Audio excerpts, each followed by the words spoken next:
Hey everybody, welcome to the channel. WildMax1 here, bringing another Raid Shadow Legends video, and today we're going to be discussing how to defeat the Iron Twins dungeon. I'll be going over the rewards, talking about the basics, getting into the key mechanics of the boss fight, and finally showing you a couple different methods you can use to beat the boss along with some example teams. So with that, let's get into it. So before we get into the basics of the dungeon, let's first talk about why you should either already be farming it or be prepared to do so in the future. And the number one reason is Marius the Gallant, one of the best champions in the game for both PvE and the arena, and in the 180 mission, 3-part expansive requirement to earn this champion on your account, one of the biggest roadblocks you're likely to face is going to be farming essences from Iron Twins. So the sooner you get prepared to do that, the sooner you can get your hands on the horse. And the second reason is going to be the Altar of Souls. This is the only dungeon in the game where you can farm currency that you can use at the Altar of Souls to purchase either split and perfect souls from the Soul Merchant or get Soulstones from which you can eventually pull and awaken your champions.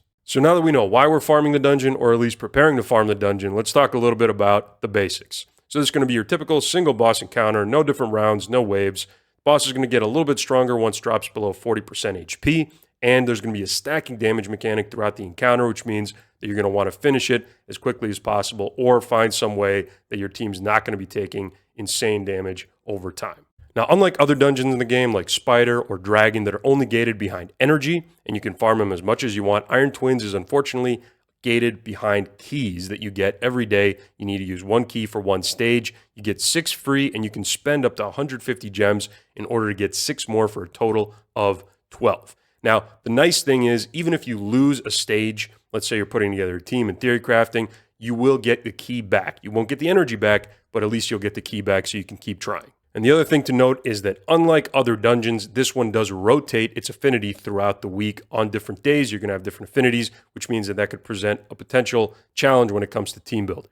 So here we have the affinity rotation for the Iron Twins dungeon. Now, you don't have to remember this. You can check this in-game in the information tab for the Iron Twins dungeon, but the easier way to do it is just to go to your dungeons and take a look at the potion keeps. So the potion keep that is open is always going to be matching the same affinity as the Iron Twins rotation. And so if you want to know, hey, what's coming up tomorrow, take a look. Okay, Magic Keep opens up tomorrow. That means we're going to have Magic Affinity in the Iron Twins rotation. Now, aside from presenting potential team building challenges, the one thing to remember about the affinity rotation is that on Sundays for the Void Affinity, you will be getting double the rewards for clearing the stages. So if at any point during the week you want to spend gems, Sunday is going to be your best bet for getting the most value out of it. So now with the basics out of the way, let's finally get to the Iron Twins encounter and talk about the key mechanics that you're going to need to know to take down this fight. All right, so here we go. Let's talk about how the Iron Twins are going to try to take down your team. So the first thing to discuss is the unique debuff present in this dungeon found nowhere else in the game, and that is Iron Brand.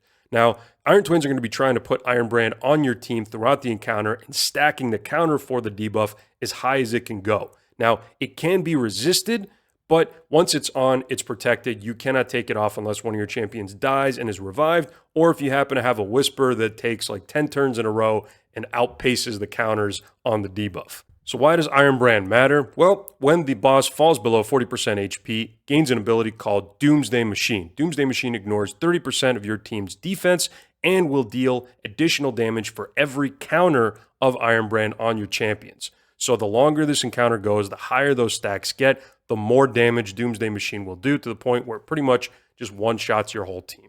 So in addition to stacking up Iron Brand debuffs on your team and getting more damage out of Doomsday Machine, the boss is also throughout the encounter going to be increasing its defense and attack using AoE abilities. Now, when the boss is above 40% HP, those abilities are going to increase the boss's attack and defense by 2.5% and an additional 1% for every champ on your team that is of a different affinity than the boss. So up to 7.5%.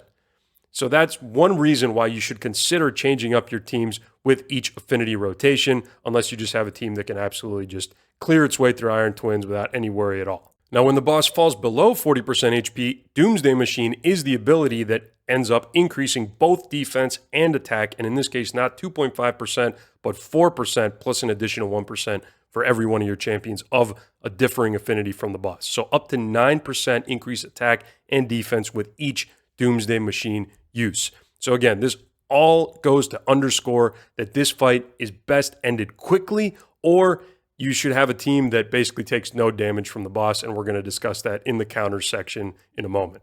So now, in addition to stacking Iron Brand debuffs and ramping its own stats, the boss also is going to attempt to place multiple debuffs on your team, including decreased defense, weaken, decreased attack, decreased crit rate, and when below 40% HP, its A1 is going to kill through unkillable. So that's something to consider when team building. Now, when it comes to passives, there's one that's extremely important as decreased skill cooldowns during Amius, and that is anytime that your team gets a buff placed on a champion, the Iron Twins will get 10% turn meter ramp.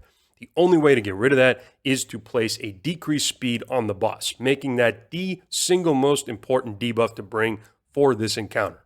Iron Twins are also immune to turn meter reduction, which makes that decreased speed even more important, and will take 50% less damage from each subsequent hit in a multi-hitting attack. And also, the Dungeon Guide does state that Iron Twins takes less damage from HP burns. However, that's not really that important and doesn't really expand on how much less. The important part, however, is to consider that every time that this boss falls below 80, 60, or 40% max HP, similar to Ice Golem, there's going to be a full cleanse of everything but protected debuffs, and then there's going to be a retaliation counterattack. So that was a lot to go over for the key mechanics, but we do have counters for this boss, and as already mentioned, number one on the list is decreased speed, the most important thing to bring if you're trying to progress through the Iron Twins. As we saw, a lot of different debuffs the boss is going to attempt to place on your team, so block debuffs is very helpful along with a cleanse. Now, you will not be able to cleanse or use block debuffs to get rid of Iron Brand. However, if your champions can resist it by being high resist, then that is potentially a way to go, and it is actually helpful to bring one high resist champ in your reviver. So if you do happen to have a reviver that has really great resistance and could potentially avoid getting Iron Brand on them, then once your other champions get killed and fall down, then that champion can bring them all back up, and you can resume in your attempt to take down the Iron Twins. Block damage. Special mention for this, obviously unkillable in the same category, but we did see that once below 40% HP, the Iron Twins A1 goes through unkillable. Block damage, however, not the case. So if you can build a speed tune block damage team and basically end up not worrying about any of the stat ramping or Iron Brands on your team and just avoid all damage from this boss. And we're going to go over that when we talk about the different methods for tackling this dungeon. Now, even if you're not going to be going the block damage route, having durability buffs on your team is obviously going to help you get through all that ramping damage that the boss is going to be doing. So things like strengthen, shield, all that, along with good heals, is going to be very, very helpful.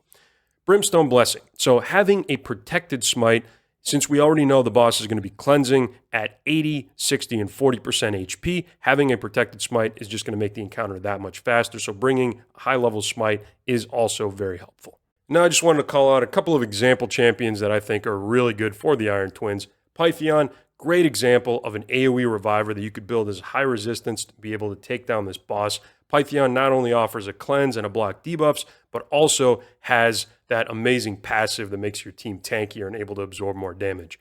Scathix, bringing cleanse, block debuffs, bringing an A1 that has a decreased speed, very important for this fight, and then also has some built-in survivability with his passive. Stagnite, great for this fight. Double hitter, A1, bringing decreased speed, brings decreased attack, decreased defense.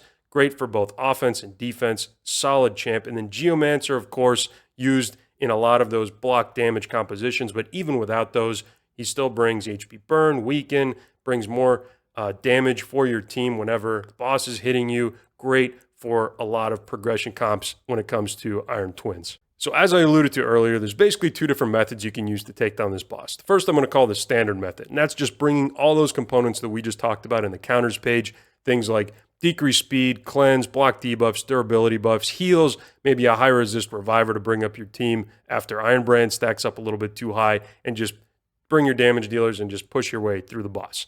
The other method is that block damage method. So here, you're going to be bringing a source of block damage. Some champion that has it, you're going to be bringing a speed tune. So you're going to have reset champions that are going to make sure that that block damage stays up the entire duration of the encounter. And finally, you're going to have some form of damage source. So that can be either Geomancer, a champion that has poisons on it, HP burn, brimstone, whatever it is. You basically don't need any high-end damage dealer All you need to do is make sure that block damage stays up the entire time, and you don't care how long that encounter is going to take. And I just wanted to give you a couple of example teams to illustrate those two different approaches that we just covered. So for a standard team, you start off with someone like a Stag Knight who brings that decreased speed that you need, also bringing decreased defense and decreased attack. Then you have your damage dealer in Tholen, who's bringing weaken. So now you have decreased defense and weaken both, and a good damage dealer. Then you've got Pythion, who you can make high resistance reviver, also cleanser, block debuffs, and good heals. Mithrala there, bringing more durability buffs, complementing the Pythion, also bringing some poisons for damage, also bringing another cleanse.